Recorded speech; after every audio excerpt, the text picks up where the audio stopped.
오늘 우리가 살피게 되는 이 하나님의 예정과 선택의 교리는 사실 많은 혼란을 가르쳐주는 가르침 중에 하나입니다. 특별히 우리가 교회 회원으로서 이 세상을 살아갈 때에 하나님의 선택에 대한 불확실한 이해는 때때로 우리 신앙생활에 회의를 가져다 주기도 하고 어떤 때는 오만방자를 떨게도 만듭니다. 그런데 우리가 고백하는 웨스트민스터 신앙 교리문답은 이 선택을 따로 분리시켜 놓지 않고 하나님의 구원 역사를 다루는 모든 교리문답과 신앙 고백에 방대하게 다루고 있다는 사실을 우리가 알아야 됩니다. 여러분, 그럼 선택은 무엇입니까? 이 선택이라는 개념을 오늘 우리 웨스트민스터 신앙 고백서 제3장 4망은 이렇게 말하고 있습니다. 하나님께서 자기 영광을 나타내시기 위해서 어떤 사람과 천사들은 영생을 얻도록 예정하시고 또 다른 자들은 영원한 사망에 이르도록 예정하셨다. 여기에서 이 선택의 개념이 출발합니다. 이 말은 이 선택이라는 것은 간섭받지 않는 하나님의 주권적인 뜻이라는 말입니다.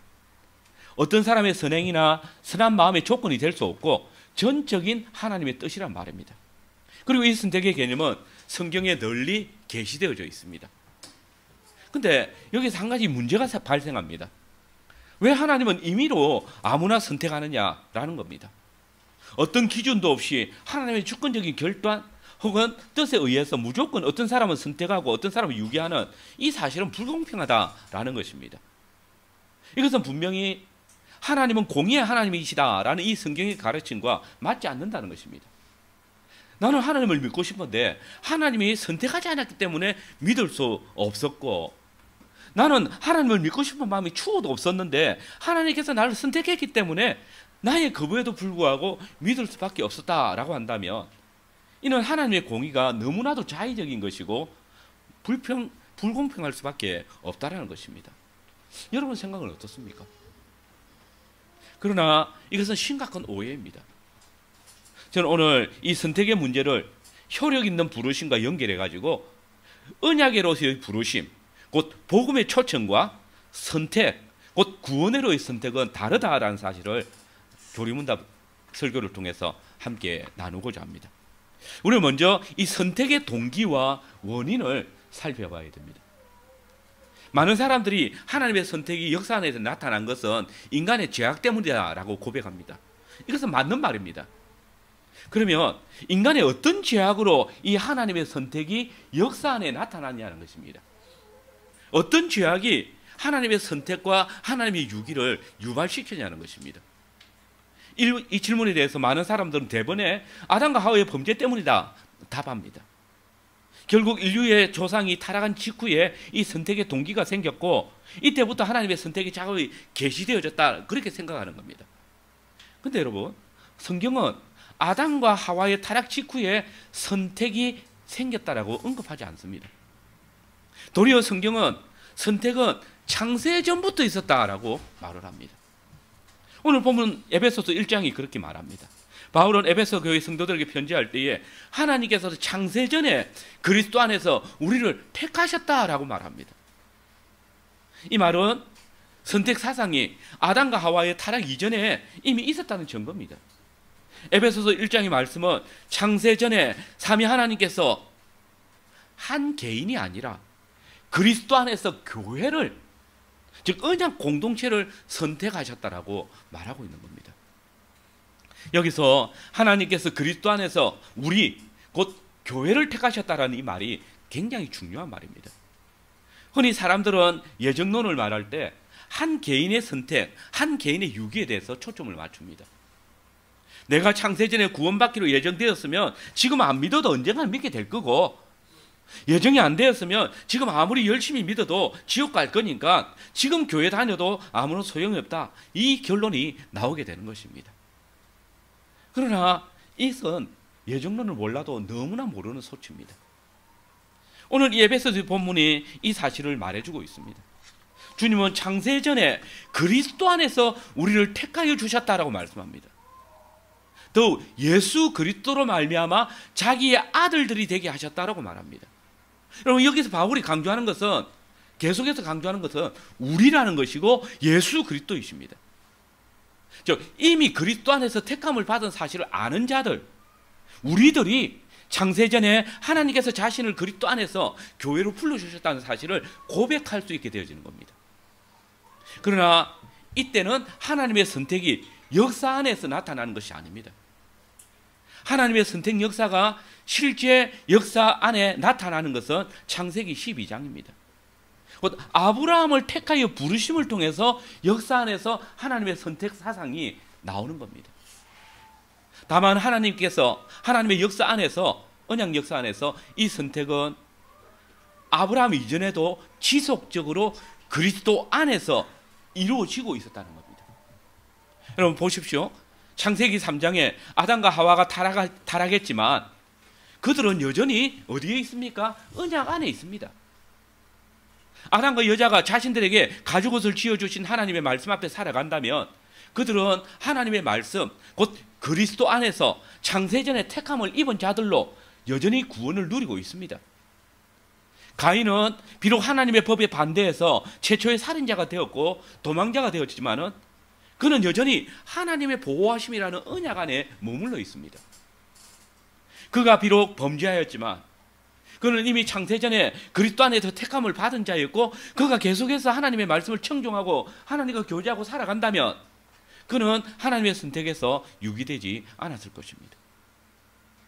노아의 때에 하나님께서 홍수 가운데서 노아를 방주 안으로 택하여 부르신 일을 기록하고 있습니다. 그러나 당시의 모든 사람들은 사실은 다 그리스도 안에 있습니다. 창세전에 하나님의 언약 안에 속한 자들이었습니다. 그러나 그때의 교회, 곧 온 세상이 하나님의 말씀 청종하기를 싫어했고 하나님께서 타락한 교회를 심판하시고 노아를 구원하신 사건이 바로 홍수 사건입니다. 즉 노아의 때의 사람들은 비록 타락한 인간들이지만 여전히 교회의 회원들이었습니다. 하나님께서는 그들을 그리스도 안에서 택하셨고 그래서 하나님께서는 계속해서 그들과 함께 하셨고 그들을 인도하기를 원하셨습니다. 그런데 이렇게 교회와 함께 하시고 그들을 선한 길로 인도하시기를 원하시는 하나님의 소원과 완전히 반대되는 방향으로 나아가는 사건이 있었습니다. 그 사건이 뭘까요? 바로 바벨탑 사건입니다. 인간들이 완전히 하나님을 거역하고 하나님을 대적하는 길에 들어선 것이 바벨탑 사건입니다. 여러분 바벨탑 사건의 가장 중요한 상황은 인간이 하나님보다 높아지려는 욕심과 사람들이 자신들의 힘으로 하나님과 견줄 만한 언약 공동체를 세우는 겁니다. 하나님의 나라를 대적할 만한 나라를 자기들이 세운다는 겁니다. 지금까지 인간은 비록 타락한 본성으로 하나님께 범죄하고 하나님의 선하신 뜻을 거역하게 살아왔지만 스스로 하나님을 대적하며 하나님의 나라를 취하겠다고는 하지 않았습니다. 그러나 이제 그들은 하나님을 대적하는 자리에 이른 것입니다. 이 바벨탑 사건에서 주목할 것은 그때 모든 인간의 마음이 하나님을 완전히 거부하고 있다는 사실입니다. 홍수 때에는 노아 한 사람이라도 그리스도 안에서 하나님의 뜻을 따라 살아가려는 자들이 있었습니다. 이때에는 한 사람도 주의 뜻 안에 있기를 거절했습니다. 이 사실을 어떻게 알 수 있습니까? 이는 창세기 10장에 나오는 노아의 계보를 통해서 알 수 있습니다. 여러분 창세기 9장을 보면 노아가 자신이 장막에서 포도주를 취해서 벌거벗은 상태로 잠들었을 때 가나안의 아비 함이 그 아버지의 건의를 조롱했던 사건이 있었습니다. 그때 노아는 셈과 야벳을 축복하고 함의 아들 가나안을 저주하면서 셈 족속이 야훼 하나님을 섬기는 장막에 거할 것이다 라고 선포했고 야벳은 셈의 장막에 거함으로써 또 가나안 족속은 셈과 야벳의 집에서 종이 됨으로써 하나님의 장막에 거하는 복을 누리게 된다라는 약속을 주셨습니다. 그런데 그 이후에 4대가 지나지 않아서 모든 노아의 후손들이 다 하나님의 언약을 떠나서 반역하는 일이 일어났습니다. 그게 바로 바벨탑 사건입니다. 곧 야훼의 장막에 거할 것이라는 셈의 자손이 하나님의 명령을 거슬러서 흩어짐을 면하자 하면서 성과 탑을 쌓아서 하나님을 대적했던 것입니다. 여러분 창세기 10장과 11장을 읽어보시면 야벳의 족보가 나오고 그 다음에 함의 족보가 나옵니다. 그 이후에 셈의 계보가 나옵니다. 셈의 계보가 끝나는 순간에 바벨탑 사건이 일어납니다. 바벨탑 사건이 있고 나서 11장 10절부터 다시 셈의 계보가 나옵니다. 셈의 계보와 셈의 계보 사이에 바벨탑 사건이 있습니다. 그런데 이 바벨탑 사건이 어디서 일어납니까? 바벨탑을 찾는 곳이 어디입니까? 시나일 땅입니다. 그런데 시나일 땅은 누구의 지역입니까? 바로 니므롯, 함의 족속에게 주어진 땅입니다. 하나님께서 이 세 아들의 족속들을 다 흩어지게 하셨는데 이 셈의 아들, 노아의 아들들이 흩어짐을 면하자 하면서 어디로 모였다는 것입니까? 니므롯의 땅에 모였다는 것입니다. 함의 지배 아래 들어온 것입니다. 하나님께서는 분명히 언약을 주실 때 가나안은 셈과 야벳의 종이 되라고 하셨습니다. 그런데 지금 어떤 현상이 일어났습니까? 가나안에게 셈과 야벳이 들어온 것입니다. 언약이 거꾸로 뒤집어진 것입니다. 이렇게 야훼의 장막에 거해야 될 셈의 자손들이 무너진 것입니다. 그러니 어느 누구도 하나님의 뜻을 따라 사는 자가 없다는 말입니다. 창세전에 그리스도 안에서 하나님의 언약 안에 거하는 자들이 다 치우쳐 악을 행하며 주님의 장막이 무너지게 만든 것입니다. 바벨탑을 쌓을 때 하나님의 나라로 세워지던 하나님의 언약 공동체가 완전히 무너져서 바벨탑 안으로 들어간 것입니다. 하나님께서는 타락한 인간 모두에게 은혜를 베푸셔서 하나님의 언약 안에 살아갈 기회를 주셨지만 모든 인류가 야훼의 장막에 거하는 셈의 자손까지도 하나님을 대적하는 자리에 이르는 것입니다. 그리고 선택의 역사는 바로 이 바벨탑 사건이 발생하고 난 뒤에 역사 안에서 나타나는 것입니다. 곧 인간의 편에서 하나님의 은혜를 집단적으로 거부하고 대항할 때에 하나님께서는 바로 이 선택의 방법을 통해서 역사 안에서 여전히 하나님의 은혜를 베풀고자 하시는 것입니다. 이것이 창세기 11장 바벨탑 사건 바로 다음에 하나님께서 셈의 계보를 다시 기록하시면서 아브라함을 부르시는 역사인 것입니다. 이렇게 볼 때에 이 선택의 역사는 전적으로 타락한 인간을 구원하시려는 하나님의 은혜이지, 이 하나님의 선택에 대해서 하나님을 대적한 인간 편에서 우리를 왜 선택하지 않았냐고 요구할 건이 하나도 없다는 것을 보여주는 것입니다. 여러분 보십시오. 이미 하나님께서는 모든 인간에게 은혜를 공평하게 수여하셨고 하나님의 구속 안에 들어오시기를 기뻐하셨습니다. 그러나 모든 사람이 죄를 범하여서 한 사람도 하나님을 찾는 자가 없었고 선한 일을 행하는 사람이 한 사람도 없었습니다. 그때 하나님의 언약 공동체 안에 아무도 없었습니다. 아브라함조차도 하나님의 언약 안에 있지 않았습니다. 집단적으로 하나님의 은혜를 거역하는 역사만 있었을 뿐입니다. 이렇게 모든 인간이 하나님의 은혜를 거절하며 하나님을 대적할 때에 하나님께서 아브라함이라는 한 사람을 선택하신 것입니다. 그러니 이런 하나님의 선택을 두고 왜 나는 선택하지 않았느냐고, 왜 아브라함만 선택했느냐라고 불평하는 것은 심히도 이상한 것입니다. 왜냐하면 이들은 하나같이 하나님을 싫어했고 모두가 하나님을 대적하는 자리에 있었을 뿐이기 때문입니다. 아브라함 역시 마찬가지였습니다. 그의 아버지 데라는 우상을 섬기는 자였다고 여호수아는 말합니다. 아브라함 역시도 하나님과 단절된 삶을 살아왔던 자입니다. 그가 적어도 하나님의 부르심을 받을 때까지 그는 하나님의 섬기는 자가 아니었습니다.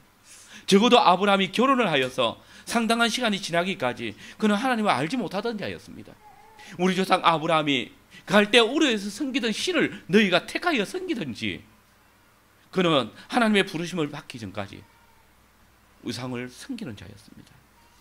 하나님은 공평하게 은혜를 베푸실 때 모든 인류는 하나님의 은혜를 거역하고 대적하려 했을 뿐입니다. 그러므로 하나님께서 당신의 구원 계획을 이루시기 위해서 아브라함을 선택하신 것은 순전히 하나님의 자비이고 사랑이지 어느 누구에게도 불평을 들을 일이 아닌 것입니다. 오히려 아브라함이라는 사람을 통해서 하나님 당신을 세상에 드러내시고 다시 하나님께 나아갈 수 있는 길을 열어주신 그 하나님께 모든 인류는 그저 감사할 뿐입니다. 이런 이유로 우리는 하나님의 유기를 생각할 때에 강조점이 하나님이 어떤 무리를 버리셨다는 생각보다는 하나님께서 어떤 무리들은 불순종 가운데 그대로 내버려 두셨다, 그렇게 표현하는 것이 합당한 것입니다. 두 번째로 선택과 하나님의 구원 역사의 관계를 우리가 한번 살펴봐야 합니다. 하나님의 선택은 우리 눈에 보이지 않습니다. 하나님의 선택은 우리의 오감으로 알 수 있는 것이 아닙니다. 이것은 처음부터 끝까지 하나님의 일이고 하나님의 뜻 가운데 있는 것입니다. 이 선택에 있어서 우리가 동참할 수 있는 부분은 한 군데도 없습니다. 자, 그렇다면 우리는 어떻게 하나님의 선택을 알 수 있을까요? 즉 내가 선택을 받았다는 것을 어떻게 알 수 있을까요? 놀랍게도 하나님께서는 이 눈에 보이지 않는 선택을 반드시 이 역사, 곧 시공간이 있는 세상의 역사한 가운데에서 나타내신다는 겁니다. 우리가 누군가를 혼인하신 분들이 더 많으니까요. 네, 사랑할 때에 그게 눈에 안 보이죠. 근데 눈에 보이죠. 안 보이는데 보입니다. 내가 저 사람을 사랑하는 마음이 내 얼굴을 통해서, 내 행동을 통해서 나타납니다. 하나님께서 인간을 사랑하심으로 가지신 뜻도 하나님께서는 당신이 우리를 사랑하시는 것을 드러내십니다. 역사 안에서 드러내신다는 겁니다. 그러므로 우리는 역사, 곧 이 시공간에 나타나는 하나님의 뜻과 또 행동을 더 소중하게 관찰하고 연구해야 합니다. 이것이 우리가 성경을 연구하며 또 역사를 잘 살펴야 하는 이유입니다. 하나님께서는 우리를 구원하시는 방도를 역사 안에서 선지자들과 사도들을 통해서 계시하셨습니다. 그리고 우리는 이 하나님의 구원을 시공간의 역사 안에서 하나님의 백성이 교회의 회원이 되는 역사를 통해서 하나님께서 나를 역사 안으로, 언약 안으로 불러주셨구나, 하나님께서 당신의 사랑 가운데 우리를 택하여 주셨구나라는 것을 알게 되는 것입니다. 그렇습니다. 우리가 역사를 중요하게 생각하는 이유도 바로 역사 가운데서 우리가 하나님의 뜻을 발견할 수 있고 또 역사는 하나님의 뜻이 이루어지는 그런 장이기 때문입니다. 선택은 보이지 않는 하나님의 뜻 혹은 작정에 놓여 있지만 하나님의 선택은 우리의 구원이라는 역사를 통해서 항상 역사 안에 가시적으로 드러납니다. 여러분, 하나님의 예정은 우리가 언약 밖에 있을 때는 도무지 알지 못합니다. 그런데 우리가 하나님의 부르심을 응답해가지고 그리스도 안에 들어오면, 교회 안에 들어오면 이 놀라운 은혜와 신비가 확 느껴집니다. 알 수 있습니다. 저 사람이 나를 사랑하는 것을 내가 저 사람의 행동을 통해서 또 부르는 역사를 통해서 알 수 있듯이 하나님께서 나를 당신의 품 안에 안아주시는 그 역사를 통해서 깨닫는 것입니다. 이게 신비입니다. 예수님을 믿기 전에는 아무리 유창한 말로 설명을 해도 내가 창세전에 하나님의 백성으로 택함을 받아서 사실을 믿을 수가 없습니다. 아무리 똑똑한 사람도 하나님의 말씀을 이해할 수가 없습니다. 그런데 우리가 예수님을 진심으로 믿게 되어질 때에 하나님께서 나를 이미 창세전에 택하여 불러주셨구나, 내가 하나님의 작정을 받은 자구나 알게 됩니다. 이 깨달음이 역사입니다. 만약 우리가 이 역사를 무시하고 선택만을 강조한다면 그 사람은 하나님의 뜻을 인간이 알 수 없다라고 말할 것입니다. 우리가 선택되어졌는지 아닌지를 두고 봐야 한다고 말할 것입니다. 이런 사람은 역사를 무시하고 선택, 곧 보이지 아니하는 뜻, 그러므로 알 수 없는 하나님의 뜻을 허공에서 찾으려는 것입니다. 예제의전 같은 것입니다. 가령 가룟 유다를 한번 예를 들어봅시다. 여러분, 하나님께서 그를 선택하셨을까요? 하지 않았을까요? 우리는 이 질문에 대해서 지금 분명히 답할 수 있습니다. 그는 선택받지 않았다. 그러나 가룟 유다가 예수님의 제자로서 활동하고 있을 때 우리는 어떻게 대답할 수 있을까요? 가룟 유다는 주님의 제자로 부르심을 받았기 때문에 우리는 그가 하나님의 언약 백성 가운데 들어와 있다는 사실을 알 수 있습니다. 가룟 유다는 누가 봐도 예수님의 제자입니다. 이 사실은 숨길 수 없습니다. 그렇다면 주님의 제자인 그가 왜 타락해서 주님을 팔았을까? 이 질문이 우리에게서 자연스럽게 제기될 것입니다. 이는 주님의 제자라는 것과 타락하는 것이 잘 조화되지 않기 때문에 생각하게 되는 것입니다. 여러분, 이 문제를 해결하는 방법이 두 가지가 있습니다. 하나는 비록 그가 주님의 제자라고 하지만 참 제자가 아니었다라는 겁니다. 하나님께서는 당신의 구원 역사를 이루시기 위해서 선택받지 못한 가룟 유다를 하나님의 구원 역사를 이루시기 위해서 예수님을 팔자로 택하였다. 그를 예수님의 제자가 되게 하셨다가 타락하게 만들었다라는 겁니다. 이 방법 정말 이해하기 쉽지 않습니까? 그는 원래부터 언약 안에 없었는데 하나님께서 하나님의 역사를 이루시기 위해서 그를 부르셨다는 겁니다. 그런데 조금만 더 생각해 보면 이는 예수님의 공생의 기간 동안 함께했던 12제자 가운데 누가 참 제자인지 거짓 제자인지를 우리가 판단할 수 없다는 결론에 이릅니다. 가룟 유다는 다른 제자들과 함께 예수님의 제자로서 복음을 전파했습니다. 그는 동일한 권능을 받아서 귀신을 쫓아내고 병든 자를 고치는 사역을 했습니다. 과연 그가 거짓 제자였다는 것을 우리가 어떻게 말할 것입니까? 이것은 성도들 가운데 누가 참 성도인지 거짓 성도인지 모른다라는 말과 똑같은 것입니다. 교회 다니면서 죽기 전까지는 자신이 참 성도인지 거짓 성도인지 모르면서 구원을 받았는지 안 받았는지 모르면서 살아가는 겁니다. 이게 얼마나 불행한 삶입니까? 그러므로 이 해결 방법은 좋은 방법이 아닙니다. 두 번째 방법은 그가 하나님의 뜻으로 부름을 받았지만은, 그래서 분명히 하나님의 백성의 위치 안에 있었지만은 역사 안에서 불순종함을 통하여서 최종적으로 구원에서 타락하게 됐다는 설명입니다. 즉 가룟 유다는 참 제자였지만, 제자로 분명히 부름을 받았고 주님을 따랐지만 역사 가운데 불순종함으로써 참 제자의 위치에서 타락하게 됐다는 것입니다. 여기서 우리는 하나님의 백성들 가운데 타락하는 무리가 있음을 알 수 있습니다. 이는 교회 역사 가운데 항상 있어 왔습니다. 오늘 이 자리에도 있을 수 있습니다. 알곡과 가라지가 있습니다. 그는 하나님의 언약 공동체 안에 있습니다. 분명 하나님의 언약 안에 속해 있지만, 하나님의 백성이라는 신분을 받았지만 역사 안에서 하나님의 말씀을 불순종함으로써 하나님의 언약의 저주가 임한다는 것입니다. 그러나 이것은 하나님의 예정이, 하나님의 선택이 불확실하다거나 또는 가변적인 것이 아닙니다. 이 선택에 속한 자들이 가변적인 것입니다. 가룟 유다가 하나님의 언약 백성으로서 완전히 부르심을 받은 것을 아무도 부인할 수 없습니다. 그는 역사 안에서 하나님의 부르심을 받아서 언약 안에 살았습니다. 그는 그리스도의 제자로 복음을 전파했고 많은 권능으로 사람들을 그리스도께로 나오게 했습니다. 그는 하나님의 나라의 복음의 약속받았던 자입니다. 그러나 불순종함으로써 두 번째 선택에서 죄되는 것입니다. 요한복음 6장 70절의 말씀입니다.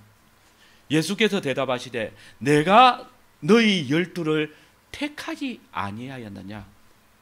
그러나 너희 중에 한 사람은 마귀니라.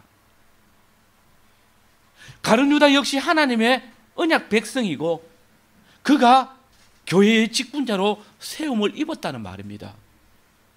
그러나 그가 구원으로의 선택을 입었는지에 대해서 말씀하실 때 예수님께서는 유다를 제자의 수에서 제외시키셨습니다. 요한복음 13장 18절입니다. 내가 너희 모두를 가르쳐 말하는 것이 아니라 나는 내가 택한 자들이 누구인 줄 알미라. 분명히 가룟 유다를 선택했다라고 말씀하셨는데, 근데 13장에서는 나는 내가 택한 자가 누구인 줄 압니다 라고 말합니다. 만약 우리가 이 두 구절에서 나오는 택함을 혼돈한다면 매우 깊은 혼돈 속에 빠지는 겁니다. 그러나 만약 이 두 가지의 경우의 선택이 차이가 있다는 것을 안다면 이것보다 더 쉬운 일은 없습니다. 여러분, 하나님의 부르심을 받아 교회 회원이 되었지만 이것이 구원의 근거가 되는 것이 아닙니다. 내가 세례를 받고 성찬에 참여하지만 교회 회원으로서 마땅한 표를 받았지만 그것이 우리의 구원을 말하는 것이 아닙니다. 히브리서 10장 29절은 하나님의 거룩한 백성이 되어졌지만 타락한 자들에 대해서 말하기를 하물며 하나님의 아들의 피를 밟고 자기를 거룩하게 한 언약의 피를 부정한 것으로 여기고 은혜의 성령을 욕되게 하는 자는 소멸하는 맹렬한 불만 기다리고 있다라고 말씀하십니다. 우리는 가룟 유다가 참 제자로서 언약의 심판을 받았다고 분명하게 말할 수 있어야 합니다. 이런 역사는 교회 안에도 항상 나타나는 역사입니다. 우리는 오늘 우리 교회 안에조차도 동일한 언약 안에 부르심을 받았지만 역사 안에서 타락해서 영생에 이르지 못할 자가 있음을 알아야 합니다. 이는 역사 안에서 분명하게 드러납니다. 이는 하나님의 선택이나 예정의 불확실 때문이 아닙니다. 타락한 인간이 그 소욕을 따라 하나님의 약속을 깨뜨리며 나가기 때문입니다. 오전에 우리는 가데스 바네아에서 하나님의 언약 안에 부르심을 받은 자들이 하나님의 약속의 땅에 들어가지 못했던 그 역사를 알고 있습니다. 하나님의 백성이지만 하나님의 언약 안에 있었지만 하나님의 언약을 거부하며 하나님이 주신 약속을 부정하는 자들인 것입니다. 우리가 그리스도인 되는 것은 쉬운 일입니다. 이는 하나님이 값없이 주시는 은혜로 되어지는 일입니다. 그러나 우리가 택함 받은 백성으로서 그리스도인으로서 살아가는 것은 정말 어려운 일입니다. 하나님의 언약의 말씀을 굳게 붙들고 모든 시험을 이기며 나아가야 하기 때문입니다. 하나님의 나라의 백성으로서 그 나라의 법을 이루며 살아가야 하기 때문입니다. 마지막으로 하나님의 선택의 불변성과 인간의 책임에 대해서 살펴보겠습니다. 그러면 우리는 이 가룟 유다의 선택에 대한 의문이 생깁니다. 아니 도대체 하나님께서 선택했는데 왜 타락하게 된 겁니까? 여기서 우리가 선택을 살필 때 유의해야 되는 것이 성경의 선택을 나타낼 때의 이 의미가 이중적으로 나타난다는 것입니다. 소위 복음으로의 초청이 있고 이게 언약으로의 부르심과 또 구원으로의 선택입니다. 이 두 선택은 매우 밀접한 관계를 가지고 있지만 동일한 것이 아닙니다. 굳이 이 두 개념을 말한다면 언약으로의 부르심이란 이 선택은 역사 안에서 나타나는 사건입니다. 그러나 구원의 부르심의 선택은 하나님의 영역에 속한 것입니다. 쉽게 말해서 택함을 받은 자는 분명히 언약 안에 부르심을 받은 자이지만 언약에 속한 모든 사람이 완전히 구원에 이르는 것은 아니라는 사실입니다. 언약 안에 속한 자이지만 역사 안에서 불순종하여서 하나님을 믿지 않는 자리에 이른 자들이 많습니다. 이것이 선택의 이중성입니다. 이것을 우리 신앙 고백은 비교적 분명하게 잘 설명하고 있습니다. 그것이 10장 상반절에 있습니다. 우리 같이 웨스민 신앙 고백서 10장 상반절을 같이 읽어보겠습니다. 같이 읽겠습니다. 말씀의 사역으로 말미암아 같이 읽읍시다. 말씀의 사역으로 소명을 받고 성령의 공통적인 활동을 어느 정도 받은 자리라도 택함을 받지 않았다면 결코 그리스도의 진정으로 나아가지 않으며 따라서 구원을 받을 수 없다. 여러분, 바로 이 사실을 설명해 주는 본문이 오늘 누가복음 18장과 19장의 말씀입니다. 오늘 누가복음 18장에 부자 관원에 관한 본문이 나옵니다. 이 본문을 보면 일반적으로 우리가 택함을 받을 것이라고 생각하는 이 부자 관원, 어려서부터 하나님의 율법을 다 지켜 행하고 이웃들을 돌아보는 일에 열심이었던, 더더욱 이제 영생의 문제를 알기 위해서 예수님을 찾아오는 열심을 가진 이 부자 관원은 주님의 말씀을 듣고 나서 근심해서 집으로 돌아갔습니다. 신앙 고백을 따라 부자 관원을 살펴보면 그는 분명히 말씀의 사역을 통해서 언약 안으로 부르심을 받았습니다. 누구보다 열심히 하나님의 말씀을 따라 살았습니다. 그리고 지금 성령의 인도를 따라 예수님이 선한 선생님인 줄 알고 나와서 영생의 문제를 묻습니다. 그러나 실상 그는 참되이 그리스도께 나오지 않았습니다. 주님께서 네가 오히려 한 가지 부족한 것이 있으니 내게 있는 것을 다 팔아 가난한 자들에게 나눠주고 너는 나를 쫓아라 라고 하실 때 그는 자신의 재물을 인해서 근심하면서 주님을 떠나갔습니다. 하나님의 언약 안에 들어와 있는 것처럼 지금까지 살아왔지만은 정작에 그리스도 안에 들어오라고 주님께서 택하여 부르시고 계실 때에 그것을 거역하고 가버린 것입니다. 약속의 땅에 들어가라고 하나님께서 약속의 땅을 보여주고 있는데 그것을 거부하고 다시 애굽 땅으로 돌아가겠다라고 말하고 있습니다. 그는 택함을 받지 않았기 때문에 그리스도께 진정으로 나아가지 않았고 주님이 그를 구원으로 청하였지만은 역사 안에서 그 요청을 거부한 것입니다. 그래서 가데스 바네아에서 이스라엘 백성들이 약속의 땅에 들어가지 못할 것이라는 징계를 받았던 것이고 그렇기 때문에 이 부자 관원은 약속의 말씀을 듣고 주님을 떠나간 것입니다. 그런데 함께 읽은 누가복음 19장의 세리장 삭개오는 누가 봐도 죄인이고 언약 백성들에게 조롱을 당하는 삶을 살아온 부자요 세리입니다. 누가복음 18장에 이 부자 관원의 일을 인하여서 주님께서 뭐라고 말씀하십니까? 부자가 하나님의 나라에 들어가는 것은 낙타가 바늘귀에 들어가는 것보다 어렵다라고 말씀하셨습니다. 이 부자 중에 한 사람이 삭개오입니다. 그러나 보십시오. 그리스도께서 친히 그의 집에 머무시며 그의 집에 구원이 이르렀음을 선포하는 은혜가 임합니다. 그는 주님께 나아간 적도 없고 살아오면서 선한 일을 했다는 기록도 없습니다. 도리어 사람들은 그를 죄인으로 불렀고 실제로 그는 하나님의 율법에 관심이 없었습니다. 세리로 있으면서 남을 속이고 강포로 남의 것을 빼앗으며 비리로 자기 재산을 불려서 부자가 된 자입니다. 그러나 주님께서 그의 집에 들어가시고 그가 주의 말씀을 듣는 순간 그 말씀의 사역을 통해서 그는 하나님께서 자신을 창세전에 그리스도 안에서 택하신 것을 깨닫습니다. 그에게 어떤 명령이나 요청이 없었지만은 그는 성령의 감동하심을 따라 자신의 죄를 회개하며 온 삶을 그리스도께 내어놓습니다. 주여 보시옵소서, 내 소유의 절반을 가난한 자들에게 주겠사오며 만일 누구의 것을 속여 빼앗은 일이 있으면 내 갑절이나 갚겠나이다. 그는 지금까지 전혀 언약과는 상관없는 그런 삶을 살아왔습니다. 그의 아버지는 그에게 삭개오라고 의로운 자라고 이름 지었지만 그는 하나님의 의, 하나님의 언약을 눈꼽만치도 순종하지 않았습니다. 그래서 모든 사람이 그를 죄인이라고 했습니다. 그래서 그 역시도 이런 조롱의 변명의 여지가 없었습니다. 그러나 보십시오. 주님이 그를 부르실 때에 역사 안에서 자신의 온 삶을 그리스도께 내어놓음으로써 그 부르심에 응답하고 있습니다. 마태복음 22장의 왕의 아들 잔치 비유도 생각해 보십시오. 하나님께서는 많은 사람들을 당신의 잔치의 손님으로 선택해서 부르셨습니다. 청했습니다. 하나님께서 이 사람들을 초청하실 때 잔치에 온 사람들 중에 또 다른 방법으로 진짜 손님을 뽑을 것이라고 말씀하신 적이 없습니다.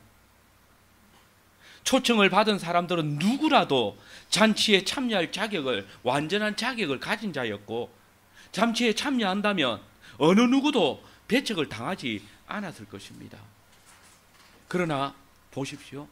예수님께서는 그들이 역사 안에서 이 왕의 초청을 거절했다라고 말합니다. 왕이 두세 차례에 걸쳐서 이미 초청장을 받은 자들을 다시 청했지만 그들은 거절했습니다. 왕의 중심은 왕의 초청을 받은 자들이 다 와서 왕의 잔치를 맛보며 좋겠다라는 의지를 보여주었습니다. 마찬가지입니다. 하나님께서는 어떤 사람을 언약 안으로 들어오게 하실 때에 언약에 속한 모든 자들이 반드시 구원 얻기를 원하십니다. 이런 하나님의 뜻은 변함이 없습니다. 나중에 탈락시킬 사람을, 혹은 하나님께서 타락하게 만들 사람을 불러놓고 탈락시키는 그런 변덕스러운 하나님이 아니십니다. 구원에 이르는 사람이나 구원에 이르지 못한 사람이나 다 동일하게 한 언약 안에 부르심을 받았습니다. 이 언약은 그야말로 모든 사람들에게 동일한 것입니다. 그런데 그 동일한 언약에 대해서 어떤 사람은 계속해서 하나님의 뜻을 살았고, 어떤 사람은 하나님의 뜻을 떠나 불순종의 길을 간 것입니다. 불순종한 사람에게도 하나님은 당신의 언약의 뜻대로 살 수 있도록 모든 은혜들을, 모든 방편들을 다 수여했지만, 불의한 자들은 그 은혜마저도 거부하면서 불순종의 길을 간 것입니다. 그러므로 누가복음 13장 22절에 보면 제자들이 구원 얻을 자가 적습니까? 라고 물을 때에 주님은 이렇게 말씀하셨습니다. 좁은 문으로 들어가기를 힘쓰라. 내가 너희에게 이르노니 들어가기를 구하여도 못하는 자가 많으리라 하시면서, 주님 앞에서 말씀을 배우고 주님 앞에서 성찬을 나누던 자라도 주님의 초청을 거절하는 자는 구원에 이르지 못할 것을 엄히 경고하십니다. 그리고 그 이어서 말씀하신 것이 무엇입니까? 내가 너희를 도무지 알지 못하노라. 불법을 행하는 자들아 내게서 떠나가라 하십니다. 하나님께서는 단 한 번도 그 사람들을 알지 못했다고 말씀하십니다. 야곱의 상둥이 형 에서가 장자권을 가지고 있었지만 그 장자권을 팥죽 한 그릇에 판 사실을 생각해 보십시오. 출애굽 당시에 크고 놀라운 하나님의 기사와 은혜를 맛봤지만 타락한 이스라엘 백성들을 생각해 보십시오. 하나님의 택함을 받아서 이스라엘의 왕이 되었지만 하나님의 명령에 불순종하며 온 백성을 타락하게 했던 사울 왕을 생각해 보십시오. 이들은 다 분명히 하나님의 백성이고 언약을 가진 자들입니다. 그러나 그들 중에 어떤 이는 성령을 소멸하고 어떤 이는 성령을 거부하고 근심케 함으로써 구원에 이르지 못할 자들이 있다는 것입니다. 그렇습니다. 하나님의 언약으로의 부르심은 분명한 하나님의 초청입니다. 그러나 만약 사람이 이 언약의 부르심을 거절하고 언약을 떠나간다면 그에게는 아무런 언약의 복이 없는 것입니다. 사람이 이 하나님의 은혜로운 초청을 받았다면 각자는 스스로 그 언약의 참여자가 되어서 되는 것은 당연한 것입니다. 언약 안에 들어온 자라 할지라도 어떤 사람은 언약 가운데서 머무르지 않기를, 떨어져 나가기를 원하는 것입니다. 그런데 여러분, 이때에 그들이 언약에서 떨어져 나간 이유는 하나님 편에서의 사랑의 결핍이나 은혜의 부족 때문이 아닙니다. 오히려 그들이 하나님의 언약을 거부하기 때문입니다. 그들은 그 언약을 청종치 않음으로 통해서 스스로 하나님의 택함을 받지 않았다는 것을 시 공간의 역사 안에서 드러내는 것입니다. 이스마엘은 처음부터 이삭과 동일하게 아브라함의 자손으로 언약의 표인 할례를 받았고 선택된 자였습니다. 언약의 초청을 받은 자였습니다. 그러나 그는 자신의 결함과 죄악으로 말미암아 양자의 선택에서 끊어졌습니다. 왜냐하면 그에게도 역시 이삭과 동일하게 하나님의 언약에 신실하게 지켜야 한다는 조건이 놓여져 있었기 때문입니다. 에서와 야곱이 동일한 언약의 후손으로 났지만 에서도 야곱의 형이 아니냐? 그러나 내가 야곱을 사랑하고 에서를 미워하였다는 말라기 기자를 보십시오. 이스라엘이 하나님으로 말미암아 선택을 받았지만 그들은 자비로운 아버지이신 하나님을 믿음 없이 그리고 불경건하게 경멸함으로써 선지자들의 책망과 하나님의 심판을 받았습니다. 여러분, 언약에 속한 사람은 항상 택함을 받은 자들보다 숫자가 더 많습니다. 이 결론은 신약에서도 동일합니다. 사도행전 2장 39절에 베드로의 설교는 이것을 잘 드러내고 있습니다. 이 약속은 너희와 너희 자녀와 모든 먼데 사람 곧 주 우리 하나님이 얼마든지 부르시는 자들에게 하신 것이라. 여러분, 이 말을 지금 베드로가 누구에게 하고 있습니까? 이미 하나님의 택함을 받았다라고 말하는, 스스로 유대인들이라고 말하는 자들 있지 않습니까? 선택된 자들에게입니다. 그러나 여러분, 베드로는 지금 너희와 너희 자녀에게 말하고 있습니다. 그들은 이스라엘 곧 언약에 속한 자들입니다. 예수 그리스도의 못 박음으로써 무거운 죄의 짐을 진 자들입니다. 또한 베드로는 그 죄의 용서와 성령에 대한 약속을 오직 택함을 받은 자들에게 국한시키고 있습니다. 시키지 않습니다. 그럼 보십시오. 너희와 너희 자녀 모든 먼데 사람, 누구라도 자기의 죄를 회개하고 그리스도를 영접하면 그들은 언약 안에 속할 수 있습니다. 그러나 여러분, 언약 안에 속한 것이 선택된 자들이 동일할 수 없습니다. 청함을 받은 자는 택함을 받은 자보다 항상 많습니다. 청함을 받은 자는 많되 택함을 받은 자는 적으니라.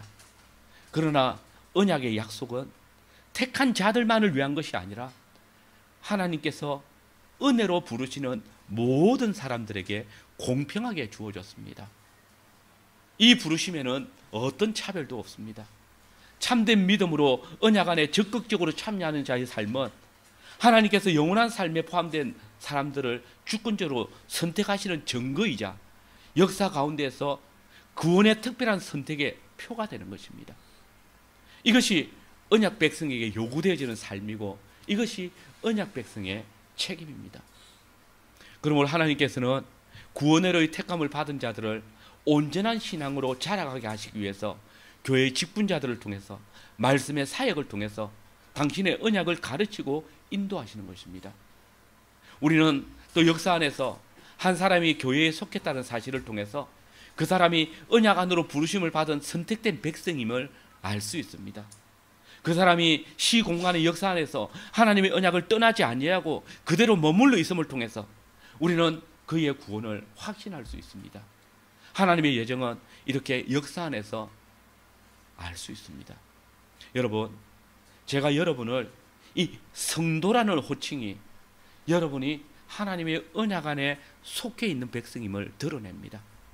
하나님께서 창세전에 저와 여러분들을 택하여서 구원에 이르도록 하시기 위해서 지금 이 강단에서 전도에 미련한 것으로 말씀 사역에 부족한 것으로 우리를 언약 안에 속하게 하셨습니다.